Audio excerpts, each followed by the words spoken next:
Hey, okay, can you zoom out and make it ultra wide?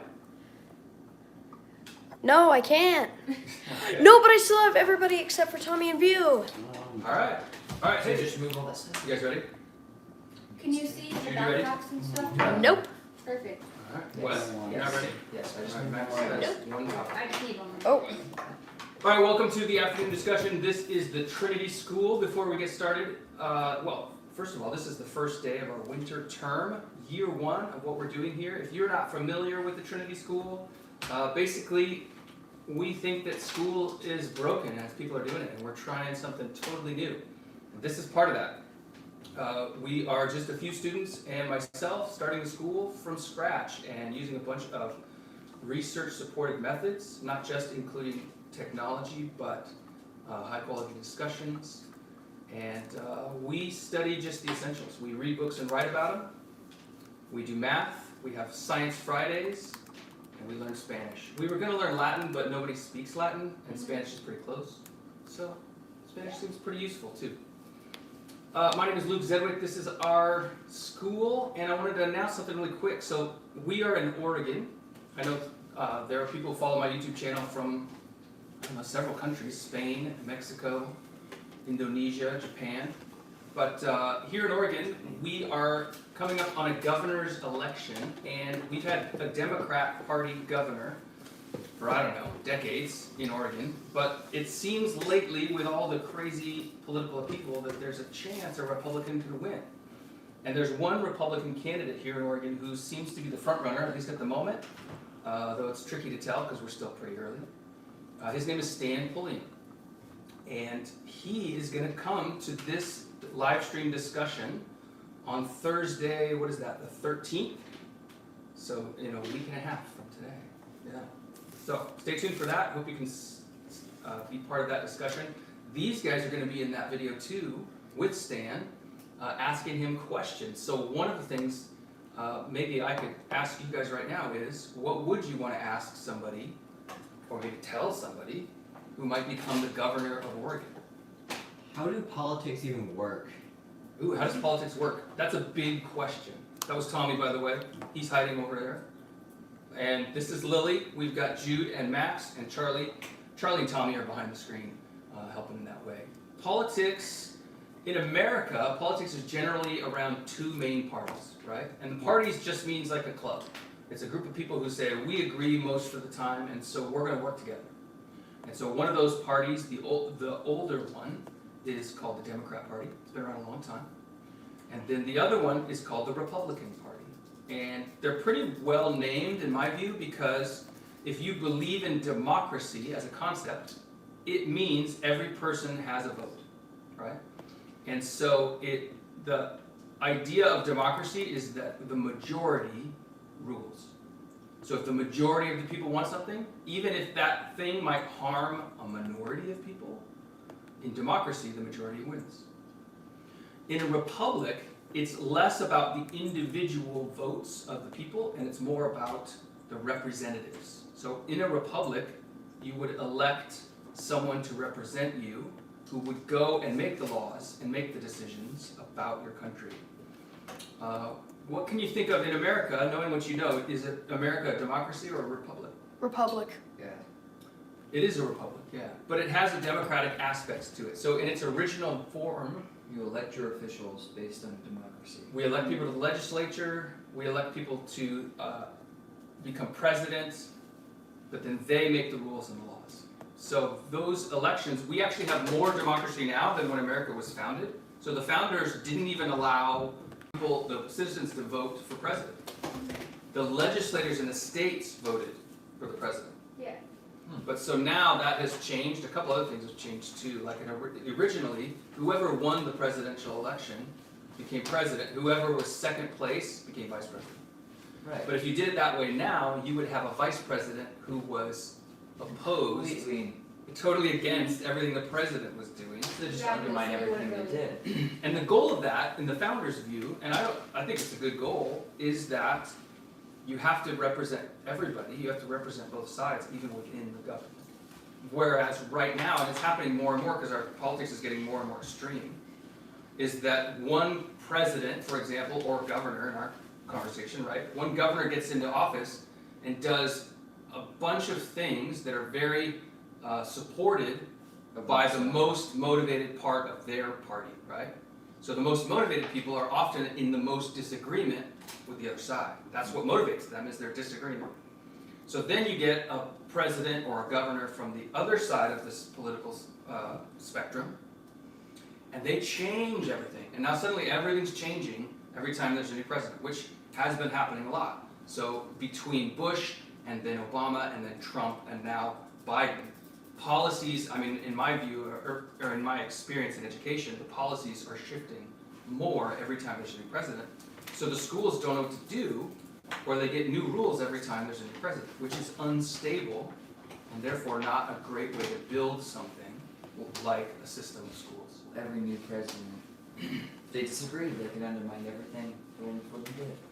Right, and they do. Changes and changes. And part of it is, if I hated Trump and I got elected president, then if I undermine what Trump did, then all the people who voted for me are like happy. Because they hated him too, right? Maybe I don't even hate him, but I know the people under me do. And so when I dismantle everything he stood for or built, I get more people on my side, and then I can get more votes. Right. And a So president only gets elected, can only get elected twice, right? So why should a president care that much? You've got 4 years, why should you care how people vote? But the president doesn't pass the laws. The legislature does, and the legislature is split into two, the Senate and the House, right? And those House members, they get elected every 2 years. So if they're not happy, because every bill's got to pass through the House, if they're not happy, then the president can't get a bill passed. So he's got to do what the people want, so that the people will vote in their representatives who will make the law that the president wants. So there's this game of figuring out who's the biggest group that I can get on my side so they'll vote for me. I'll do what they want so that I can also do what I want. Right? And presidents are doing that, not just presidents, politicians are doing that all the time. And what's happened is, it's made it so that the politicians do better when America is divided into groups. If every American, whether they were of Mexican descent, of European descent, if they were from Africa, or maybe long ago from Africa, or they were from Asia, all these races and cultures and languages are in America. Right? You could take a picture of anyone on Earth, and that could be an American. There's no exclusion here. Versus, right, if you go to England and you say you're from England, they have a lot of immigrants, but the people whose ancestors came from England, well, they look kind of like us, right? Mm-hmm. They're white people, right? So in America, that representation, if every person from every interest group, sexuality, religion, race, language, culture, if all of those groups thought, first of all, we're Americans, well, then it would be harder for the politicians to say, well, vote for me, because I'm one of you, right? Mm-hmm. Because both politicians should be Americans, so then it's like, oh, that doesn't matter, so now we've got to break people into groups so we can go to that group and say, vote for me and I'll get you what you want. So you have to convince either the biggest or the most groups to vote for you. Yeah, and what happens too is a lot of people who aren't in a group will feel compassion for a group, and so they'll vote along with them, saying, well, I want good things for the Mexicans who've moved here, or not just Mexico, of course, but Central and South Americans and from the Caribbean. I want good things for the Cubans that are here, and so I'm going to vote the way the Cubans want, because I care about them, and that's not bad. So it's not necessarily just who's in a group, but who identifies or cares about those groups. Right. But like what I'm seeing is more and more people are attacking other groups as a way to show they care about maybe their own group. Yeah, it doesn't. And it's just dividing and dividing and dividing. Because that's what happens when you get into a struggle for power. Whenever you're power struggling, you have to attack someone who might take the power from you. People become either your ally or your enemy. And really, it's not even your ally. People become, when someone who's struggling for power, and I've seen this in kids and adults and in politics, person whose focus is power, when they look at another human, they think, can I control this person or do I hate them? Those are the only two categories. Can they do something for me? Can they do something for me when I want them to? Will they do what I want? And that is blatantly manipulation, right? And people use manipulation in a lot of ways, whether it's like, do what I want or I'll beat you up. or it's, I thought you were really my friend, but clearly you're not because you're not doing what I want, right? Both of those are a different style of the same thing, manipulation. It's, I don't have a reason that's good for you, I just want to exert power over you. Emotional power, physical power, financial power, right? Bosses can manipulate their employees. Parents sometimes manipulate their kids, right? It's not do what's best for you, and I'll give you a punishment because you need it. Sometimes it's do what I want, or I'll punish you because I'm mad. I mean, as a dad, I never do that, right? Never. See, it's say what he wants, otherwise we'll do chores. Chores are a good punishment, yeah. Right, and so then as someone who's trying to be controlled, right, if you're in the Trying receiving to be end, controlled? yeah, if you're on the receiving end of somebody's power struggle where they want to control you, Yeah, you know, are you willing to say what they want you to say, even though you know it's not true, right? And now your integrity's on the line. Like, are you going to lie so that someone else will be happy? Yeah. It's a big question. And it's not just happening with kids and parents, it's happening everywhere. Tommy, did you have more questions about what happens in politics than that? I mean, that was... No, I think that's a pretty good explanation. Alright, cool. Well, what other things do you guys want to talk about? We kind of got some time here. I don't want to take a lot of time today. Why the school system sucks. Why does the school... Or you just wanted to say it sucks? Yes. It's in trouble. The public school system especially is in trouble because a lot of people like us are leaving. I used to work in public education as a principal, as a teacher. All of you went to public school. Yeah. So the people like us who are leaving tend to be the people who are More motivated for change and Yeah. growth. and willing to do something about it, right? And so when you have a lot of those people in a school, they help make the school better. And when those people leave, what you tend to have less of then, people who want to make things better, all you have left are people who struggle. Mhm. And so schools are struggling. They're struggling, like, so, I heard about this a year ago in Oregon. Oregon has like 130 school districts, right?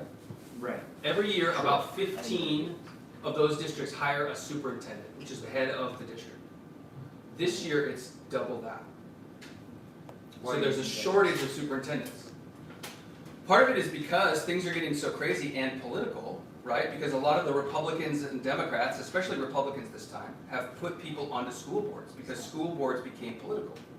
Because of a lot of the content of the Black Lives Matter movement, started infiltrating schools with this concept called critical race theory. And a broad, critical race theory has a big definition and it includes a bunch of concepts. But fundamentally, it is around focusing on the racist past in America as a reason why America should be dismantled the way it is, right? And what, in my experience, what it forgets is that every country has a racist past. Every country had slavery, many countries still do, although officially it's illegal around the world.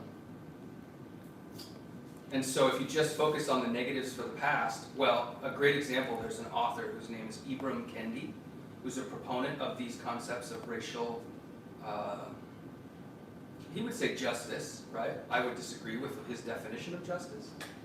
But his famous quote from his book was, one of his books, was that past discrimination, the solution to past discrimination is present discrimination. Meaning, because black people in particular were discriminated against in the history of America, well then white people need to be discriminated against now, Which in doesn't order to make any resolve sense that, at all. right? It's the same concept as revenge. You did this, so we have Yeah. to do it back to you equally or more, It's so, true. so that you'll never do it. Well, again. revenge very well might be the emotion behind it. And the justice and revenge are kind of intertwined all the time, right? If somebody kills someone in your family, you want justice, you want them to be punished. Is that because you desire the revenge, right? Is the revenge the emotion behind it? Yeah. Maybe so. If you forgave someone that emotion of revenge and released it, would you still want justice? I hope so, because justice is good. Yeah. Right? If somebody murdered someone that I don't even know, I want justice for them, even though I don't even know them. The question is whether or not you should be punishing a race for what people who are already dead were doing. I mean, Yeah, there's no, some I people who are agree. racist now. There's a contradiction in there, which is that if you want less racism, you probably shouldn't use Racism. race as a measure for how you make decisions. Yeah. Yeah. their explanation, if you ask someone, a proponent of this, and I know because I've had lots of these conversations, and as a public educator, I was in a lot of these trainings. The rationale for them is not like we don't like white people. There is somewhat of like white people are guilty and they deserve this, but that's not really the rationale. The rationale is, if you think of it like a race, like a foot race, well, the group that is called white people got a head start because of the past. So now in this race, people who are black, people who are Hispanic particularly, have to catch up, and that's not fair. So we're going to give them a head start to catch up with the advantage that other white people have, and that advantage is what they call white privilege, right? Privilege, advantage, they're kind of the same idea. So the question that people wrestled with, a lot of people, is, do you have advantages in life in this country just because you're white? And how much of an advantage is it? What percentage of the success that someone has, someone who's white, what percentage of that success is due to them just being white? That when they meet someone, they're not going to encounter as much racism by someone who's in a position of power. So if you are going to get hired by someone who owns a business, that business owner is more likely to be white than he is black, right? And it's more likely than the percentage. So if the percentage of black people in America, I think, is like 13%. But among bosses, that percentage might be even lower. I'm pretty sure it is, right? And then among business owners, it's lower still. So you can see that those advantages, there's some advantage that is happening. The question is that advantage based on just being white? That when you go to get that job, or let's say you have the job and now they're going to make you the boss or the manager of this division. Did they pick you because you were white? That's another advantage. Or did they maybe they didn't pick you because you were white, but maybe they didn't pick someone because they were black. So it wasn't like you got it better, but it was that they got it worse, and that's basically the same thing. And so people have argued about that a lot. A lot of people who have been successful, who are white, but who grew up in poverty and dysfunction, they have argued pretty convincingly, in my experience, that they didn't have any advantage because they were white, right? That their family was a mess and they struggled the way that a lot of people struggled. And there's a lot of questions about the cultures and what they value in different races. And that's a huge generalization, right? What do white people value? But there is kind of a white people culture. Does that make sense? I suppose so. Like, if you turned on the radio and it was for white people, what would be on the radio? Maybe some type of drama or some. Cheeseburger. What's that? I don't know that he's completely wrong though, but that's kind of just something that you would hear in America. What? A cheeseburger ad? Is that what you're saying? He's talking about like, Fast food stuff. Ads for that. yeah, but that's nothing to do with your race. Well, and here's the trick, right? Because we are in the majority, we meaning white people, we often don't notice our own culture, but we will notice it when a different culture comes on, right? If you're turning the radio dial and you hear Spanish, obviously you're like, oh, that's not for me. Yeah. Well, what happens is, if someone is of a minority race, or especially their culture, then when they turn on the radio, almost every station comes with that thought of, oh, this is not for me. Does that make sense? Yeah. And that by itself makes it harder. I mean, imagine living somewhere where 24/7, everywhere you go, you see things that are just kind of not for you. Like, they're not against you, they're just not for you. Especially if you didn't speak much English too. That would. You didn't speak much English, but I mean, most of the black people in America, their families have been in America longer than my family. Came here from Eastern Europe like 150 years ago, right? The slaves were brought from Africa before the Civil War, so between 1855, I think, and 1619. So 100 and 200 years of slavery. Those people have been in America longer than the founders were in America. Does that make sense? There were slaves in America before George Washington was born. Okay. Yeah. Yeah. So those people are more American, if you want to say it that way, than a lot of people.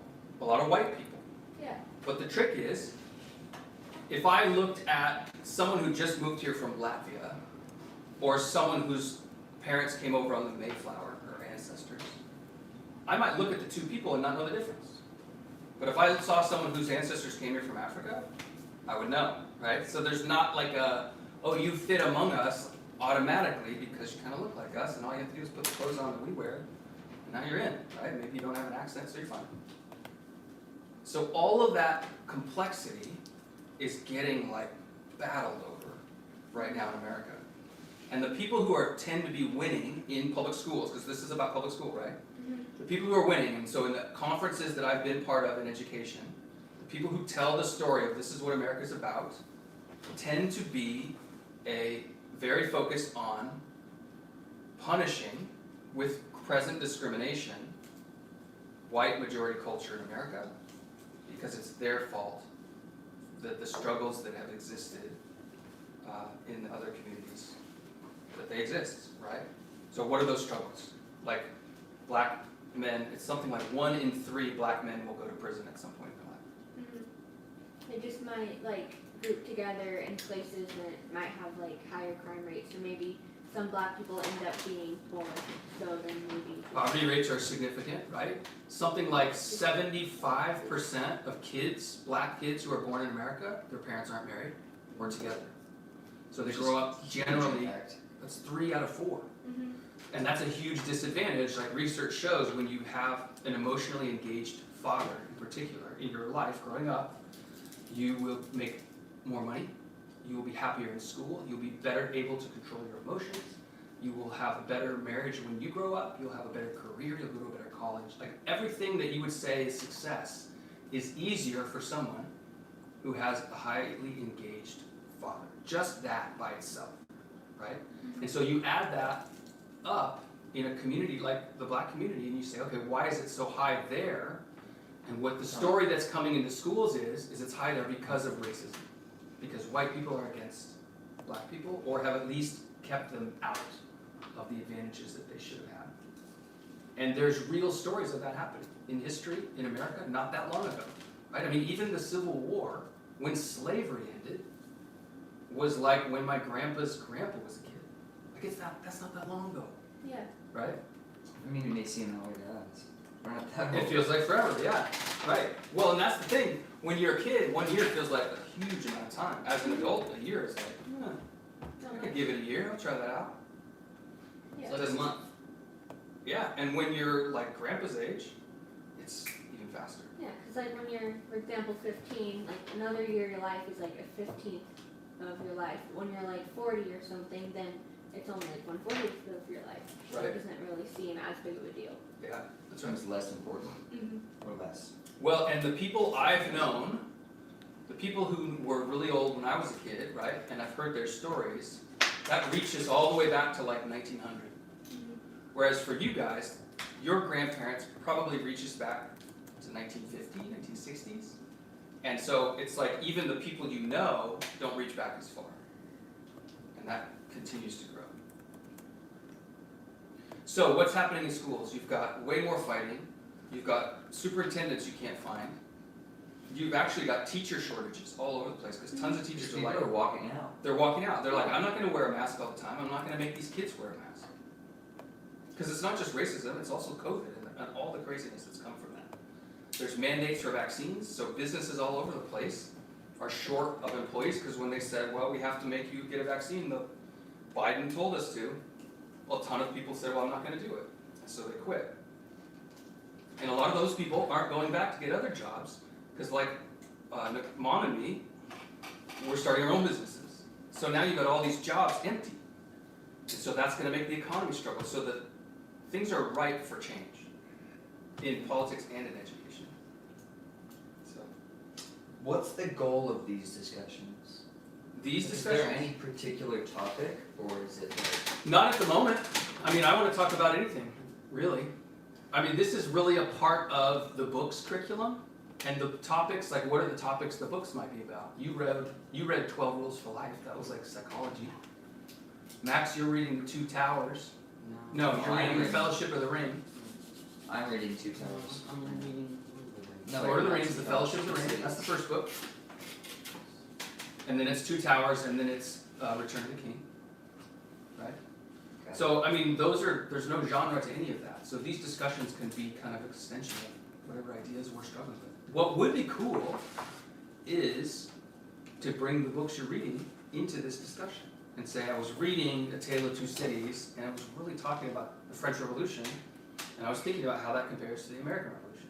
And then we could have a cool discussion around that. Stuff like that. Okay, cool. Keep that in mind. Isn't that the French Revolution involved a lot of heads? I was gonna Oh, say, yeah. The guillotine. there's a very particular difference Yes. between ours and theirs. Yeah, Well, I there's mean, big- Ours, I mean- which has a lot more baskets full of rich people's heads. Yeah. Well, you know what happens theirs. when you chop someone's head off? The blood. It sprays like 20 feet. oh, yeah. Really? So just imagine a courtyard, right? Like the center of town, just 6 inches deep in blood. It's Nice. gruesome. It's a little Like, bit different. it's not just like, haha, the head fell in the basket. It's like, oh. Yeah. People were getting killed just because they were rich. I mean, and that's what happened in China when they became communist after World War II. That's what happened in the Soviet Union when they became communist. It was, in China, it was if you had glasses, that meant you could read. Because why else would you have glasses? So go kill everyone with glasses. Because they're only reading books that disagree with the truth. And so we have to get rid of not only the books, but anyone that read them. And so literally, they would give guns to groups of teenagers, like your guys' age, and say, go take anyone with glasses, knock on every door. If they're wearing glasses, drag them into the street and murder them. And then shout to the houses around, this is what happens to anyone who goes against the truth of the government. Mhm. And then go to the next house and do it again. Like, they couldn't 60 million possibly- people murdered. They couldn't possibly be reading or have glasses for any other reason. Like maybe they need to read like instructions for something to go. So the mentality in the Soviet Union, right? The mentality was if you're successful, and this is what part of that concepts of the Black Lives Matter movement, because that movement is not just represents critical race theory, but they represent Marxism, right? So in the Soviet Union and in Marxism generally, anyone who's successful, more successful than another person, hey Tommy, that's really distracting. It's because they exploited someone. Everybody who has more money, exploited. Everyone who wins, exploited the losers. It wasn't because they worked harder, it wasn't because they were smarter, it was because they Cheated. not just cheated, but they kept everyone else down by their victory. Right? That's unfair. So let's say you have a bunch of farmers. Yeah. And some of them, every year, because they're better at farming, are bringing in more crops. Well then, they're exploiting all the other farmers by that logic, so we have to kill them. Mhm. So what happened in the Soviet Union was, all those people, maybe they didn't get killed, maybe they went to prison, but they went away. They got punished. So what happens is, after you do that 2, 3, 4 years in a row, all the people who know how to farm are gone. And your society And so all you're left with is people who are supposed to run a farm but don't know how. So they starve. Communists starve every time. Every time communism is tried, it doesn't just end in war and people going to prison and being executed for disagreeing. But the people who are left over, the people who said, I'll just keep my head down and not say anything, they starve to death. In North Korea, people are starving every Because year. they don't have any skills. Because if they have any skills, then there's a potential to get better at it. And if you get better at something, then you know You're an exploiter, right? Yeah, it's your white privilege at work. They're not even, it's illegal to trade and sell in North Korea. Yeah. So you can't do Because anything. you can't sell anything because you don't own anything because it belongs to the government. Right, so it's So stealing. if you tried to sell it, that means you stole it. Yeah.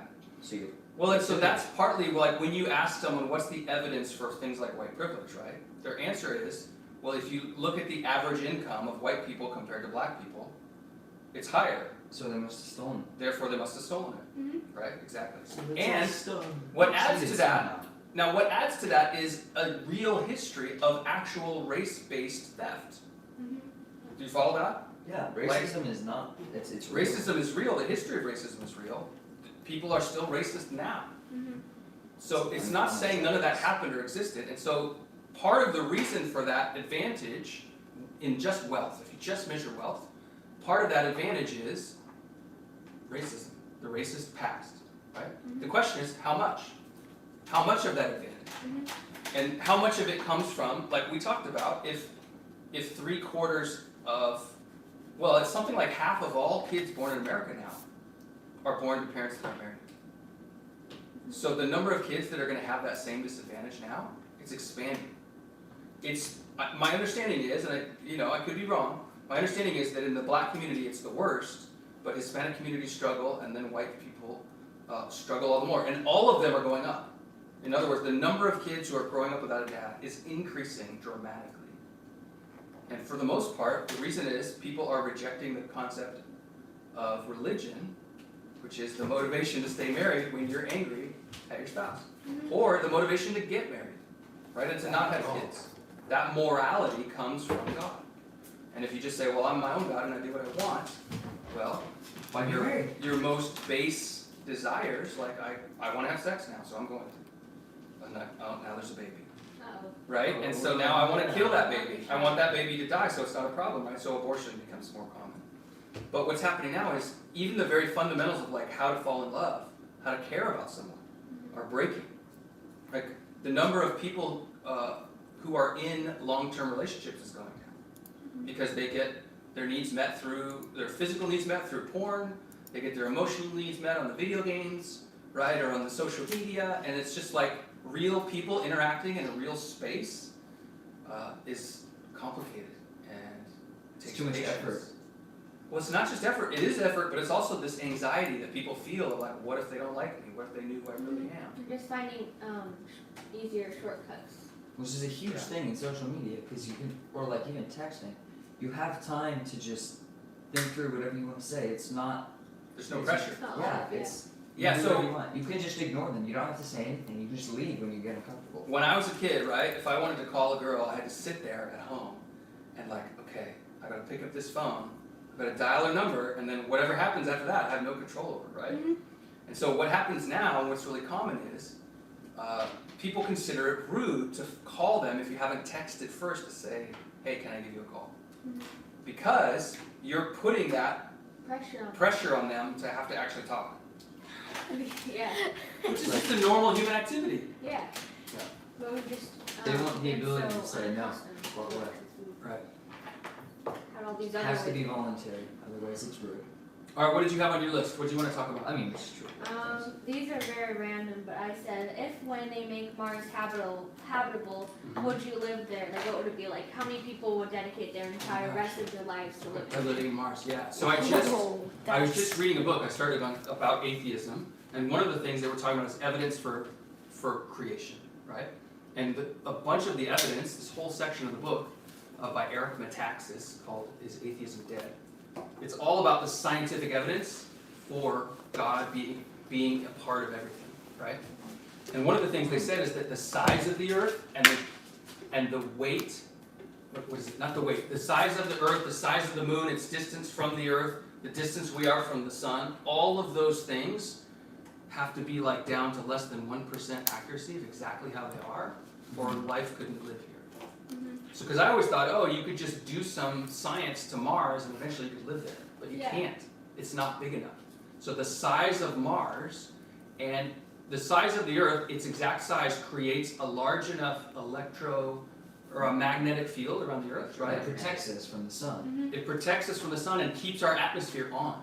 Yeah, if you don't have that, you will die. So Mars doesn't have that, and so it can't have an atmosphere, ever. So it will never be habitable. Yeah. We can always make like space bubbles, but we will never be Yeah, able to. You'll never be able to like go for a walk. Yeah. And you can walk through the tunnels. Well, and the Unless you want radiation to will see slowly kill you, no matter where you go. Because of the ozone layer and the Because the it's not ionosphere protecting you from it. protects us. Unless from you the went sun. underground, which would. Unless they create like 5,000 SPF or something. I mean. It's also, so think of the size, the planets that are smaller than us, Mars and Venus in particular, right? Or in Mercury.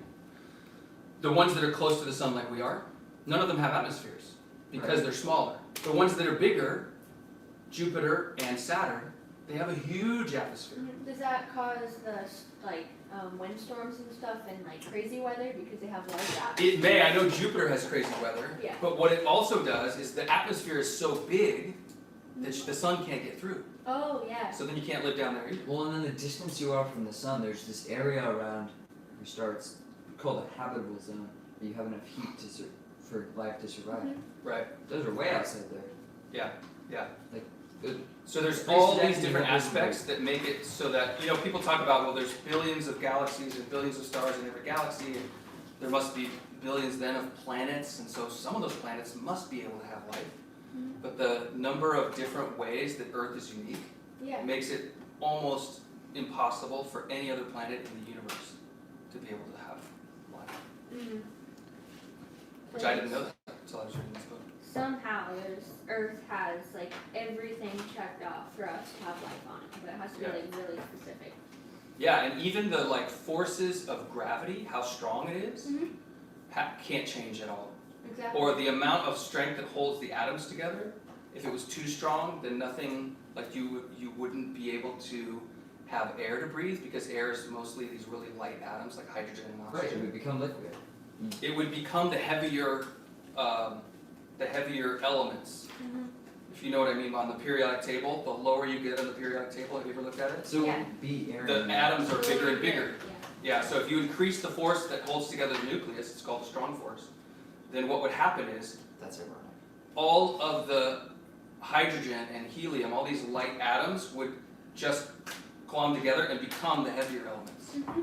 And then you wouldn't be able to have an atmosphere, you wouldn't be able to live. If it was a little bit weaker, just a tiny bit, then you wouldn't have any of the heavier atoms, and therefore you wouldn't have things like iron and all the minerals that we need to be able to live, that are required for our bodies to function. They just wouldn't be around. So all of it had to happen. And not only that, our sun is a specific type of sun. Okay. It doesn't create the iron and the heavier atoms that we need. Those stars that make those heavy atoms, they blow up sooner because they're just so big. They supernova and become black holes. Well, ours will become that eventually. But when they millions of supernova, years. but when those big stars supernova, they send out that material into the universe to land on planets to give it what it needs, and that's how our planet got what it has. Just Our ask them. sun, because it's smaller, it's steady. Yeah. It's stable.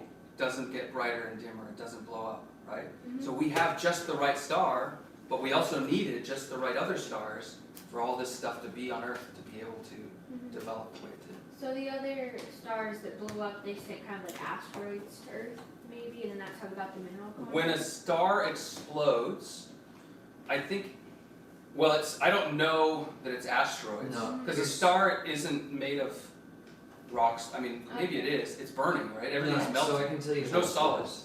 goes. So what happens Yeah. is, in a star, it's fusing elements. It's fusion. Yeah, it is fusion. Fusion, right? So eventually, the star will cool down and it will start fusing heavier and heavier and denser elements until the core of the star starts fusing iron. It will create iron, Yeah. and then the star dies, and then it blows up and goes Yeah. everywhere. And that will even happen to us. In a billion and 1 years. Okay. Everyone's Did dead. that answer yours? Um, Habitable. Would I live on Mars? I wouldn't live on Mars. No. Yeah, me neither. I need Because you couldn't plants. live on Mars. I mean, All right. that brings up the discussion, like, plants. How much do we need them to live? Like, we can create nutrients out of food, but do we need, like, literal plants, like, if we were to live on a spaceship or something? Like, Oh. Well, the plants are great at making oxygen. Which I we know do on need. spaceships, Oh, though, yeah. they have air scrubbers. They don't need plants to make oxygen. They can actually break the carbon dioxide back into carbon and oxygen. I did learn this. So we've talked about, maybe I'll talk about this tomorrow. Hydrocarbons, where they come from. Okay. That's a Have we fun talked about science conversation. We've talked about how trees or plants in general, they breathe in oxygen. They breathe in CO2 and they breathe out O2, Yeah. oxygen, right? Which means they're collecting the C. CO2 comes in, O2 goes out, so they just got all of this carbon, and that's what plants are. That's Yeah. what we are. Yeah. And it's pulling that carbon out of the air. So, in the terms of because carbon dioxide is increasing, right? And that's the questions about global warming, is that how much does carbon dioxide cause the atmosphere to warm up? The number of plants, the amount of the planet covered by trees and plants is going up because plants love air that's rich in carbon dioxide. Okay, that's interesting. I didn't know that. Wait, what? So are they just being like Sorry, I healthier spaced and out. Something about more plants because more carbon dioxide. So it's easier when you give a plant air that's full of carbon dioxide, it's happier. Because that's what it takes in. That's what it takes in. If plants can be happy. That's correct. If they don't feel emotions as far as we know. More It'd be sad successful, when more. you're eating a carrot and it's just crying. It's like, why was you doing this to me? That was my life. You were eating. Oh no. Especially a carrot, right? Because you might be eating its feet, so it's still alive as you're going down. And then right at the end, you finally die. Oh my gosh. Yes. Thanks for giving me nightmares. Now, Yeah. now Thanks what for are putting that vegans into gonna my be? head. Are we just gonna like eat air if plants have feelings or something? We can eat the Animals have cows. feelings, and I eat them plenty. Well, next up, air has feelings. Oh, Dad, what was that thing you were saying? The animals eat the like greens for you. Oh yeah, vegetables are what my food eats for me. I've Yeah. delegated the job of vegetables. But you gotta think, like, you gotta eat. It's What kind of baby how like carrots? the energy table goes. Like you Okay. got the sun, then you got like the things you eat.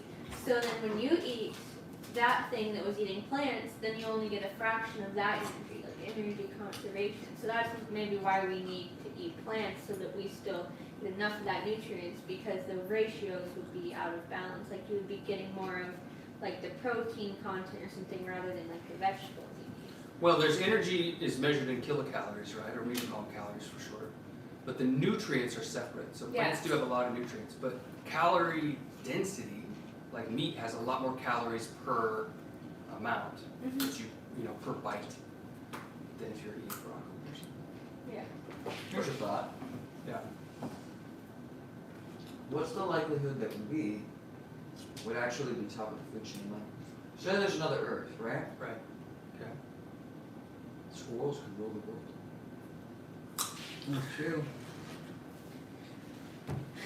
Well, maybe because they I don't even know what I'm What would a world be like if squirrels ruled it? There'd be Nuts nothing more complex everywhere. than squirrels, right? 'Cause Here, Nut banks. here's a cool idea, okay? Maybe we're not the top of the food chain. Maybe corn is the top of the food chain. And corn has trained us to grow cultivate. it. Oh my gosh. So we are the slaves to corn. No, because corn, as we know it, wasn't a thing until we genetically modified How it. smart Okay, was how about corn any other- that they were like, not only are my kids going to be better off because I've enslaved the humans by like letting them eat the seeds. I don't care, eat the seeds. But not only that, but all my kids will be a little taller than I was, right? A little taller, a little better. Yeah. The plants are actually in charge. Oh no. Well, So all the things I have written down are not at all constructive. It's like, what did you guys do for Christmas break? Yeah, let's talk about that tomorrow. Yeah. Because we're out of time. I don't even know what time it is. 1:48. Yeah. Yeah. All right. So this is the Trinity School, and I used to have a catchphrase, but I forgot it. But we are. catchphrase. We are. What is it? Was it run and find out, or is that? That is our motto. Our motto is run and find out, and we. And are then the in catchphrase school- is catchphrase, because catchphrase is actually a pretty cool catchphrase. Just That's Charlie, by the It's way. easy to. Shaking the camera. So, we are going to be doing afternoon discussions on a regular basis. Remember, be here next Thursday for Stan Pulliam. And you know, maybe we'll get a couple other governor candidates to come by. Yeah, let's find out. Get Malachi Isaacson on here. I wonder Yeah. what that's gonna be like. No We'll candidates. find out in a week and a half. All right. Thanks for watching. If you're still here, appreciate it. Bye.